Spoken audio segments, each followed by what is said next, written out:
आदाब नाज़रीन, मैं हूं आपका मेज़बान अब्दुल वाजिद और आप देख रहे हैं तस्नीम टीवी। दोस्तों, आज के हमारी ख़ास पेशकश इस्लाम क्या कहता है में बात करेंगे सदका करने की फजीलत के बारे में।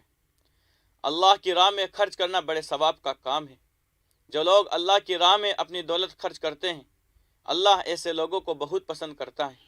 अगर अल्लाह ने आपको दौलत से नवाजा है और आप उस दौलत को अपने ऐशो आराम और दुनियावी रंगो रौनक में खर्च कर रहे हो, तो ऐसी दौलत का भी कोई फ़ायदा नहीं है। उल्टा आप अपनी आखिरत को बिगाड़ रहे हो। अपनी आखिरत सुधारने के लिए हम सबको चाहिए कि हम अपनी दौलत अल्लाह की राह में खर्च करें, यानी कि ज़कात, खैरात या सदक़े में खर्च करें। अपनी दौलत का कुछ हिस्सा गरीब लोगों की मदद करने में लगाए। अल्लाह की राह में अपना माल खर्च करने की बड़ी फजीलत है। जो आदमी सवाब की नीयत से अपना माल खर्च करता है, वो शख्स अल्लाह के बहुत नज़दीक रहता है।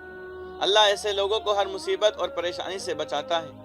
अपनी ज़रूरत होते हुए भी अल्लाह की राह में अपना माल खर्च करना बेहतरीन सदका कहलाता है। अपने माल से 1 रुपये खर्च करके किसी गरीब को देना मौत के वक्त के 100 रुपये खर्च करने से बेहतर है। आजकल की दुनिया में अक्सर देखने में आता है कि अच्छे दिनों में लोग सदका खैरात की तरफ बिल्कुल तवज्जो नहीं देते। ऐसे लोग ये सोचते हैं कि मैं कमा रहा हूँ तो अपने ऊपर ही खर्च करूँ या अपने ख़ानदान के लिए खर्च करूँ। लेकिन ऐसे लोगों की जब मौत करीब आती है या वो किसी बीमारी से परेशान हो जाते हैं, तब वो सदका खैरात की तरफ ध्यान देते हैं। ऐसे लोग अल्लाह को बिल्कुल पसंद नहीं है। आजकल देखा जाता है कि लोग जब किसी बीमारी से परेशान हो जाते हैं या किसी मुसीबत में फंस जाते हैं, तब वो अपना माल सदका खैरात में लगाते हैं। लेकिन जब सब कुछ अच्छा चल रहा होता है तो वो ऐसा बिल्कुल भी नहीं करते।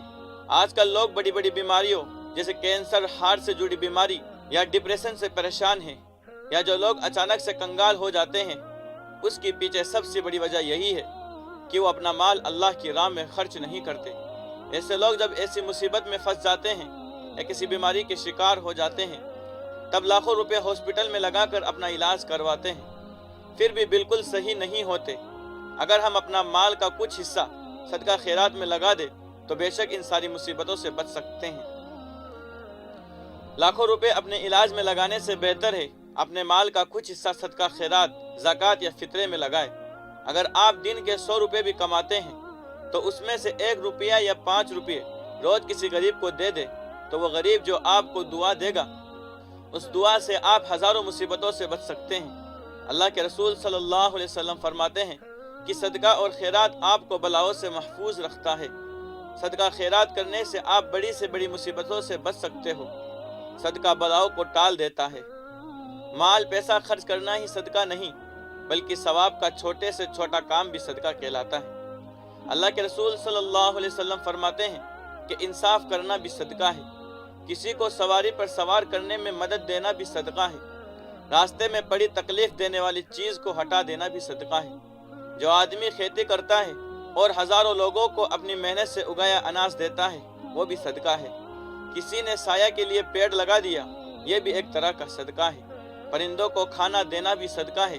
अपने भाई से मुस्कुरा कर बात करना भी सदका है। किसी को अच्छी या नेक सलाह देना और किसी को गलत काम से रोकना भी सदका है। हदीस शरीफ में है, जिस शख्स ने किसी शख्स को जिसके पास पहनने के लिए कपड़ा नहीं था, उसे कपड़ा पहनाया और उसकी इज्जत बढ़ाई, अल्लाह ताला ऐसे करने वाले शख्स को जन्नत का जोड़ा पहनाएंगे। जिसने किसी भूखे को खाना खिलाया, अल्लाह उसे जन्नत के फल खिलाएंगे।